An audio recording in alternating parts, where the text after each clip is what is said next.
Vandag wil ek nie met jou praat. Ek wil my deure sluit, die kat inlaat en buite lees. Dis official. Vandag hou ek nie van jou. Ek hou selfs nie eens veel van my. Ek wil net in 'n skemerte 'n skadu word en in ander se woordsiele gaan verdwaal. Vandag sal ek gesluit wees, soos 'n Jood op 'n public holiday, en in Keats se depressie gaan versink. Ek gee nie om oor jou selfsug trane of jou gebreekte hart. Ek wil in Roman Bold op geel papier in stilte gaan verdrink. Ek het gesoek, selfs selfstraf toegepas, maar die spasie vir gebruikte toonsuiwers is vol. Ek wil net om Godsnaam vir 'n ruk, my hande en gedagtes stil, sonder verwyte, vandag buite lees, while Anna sag teen die mure afspoel. Wil net vandag niks meer voel vir daai gypsy in jou oor.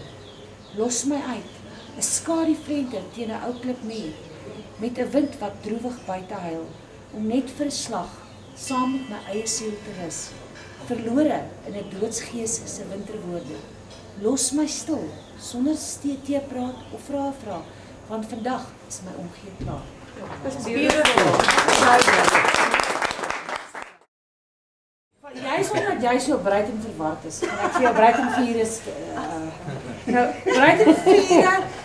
Baie mense vra vir my, hoe lang spandeer ek aan 'n gedig? Ek is vreeslik jammer, ek is ook nie een van die letterkunde mense nie. Hierdie goed kom in my kop in.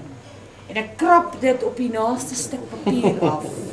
En dan kry ek vreeslik raas by almal oor die spelfoute, letterkunde foute.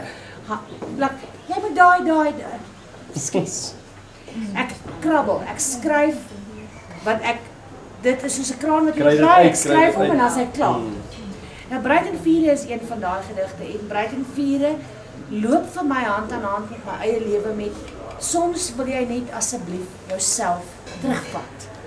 Net 'n oomblik. Jy wil net jouself 'n bietjie terugvat van die wêreld af.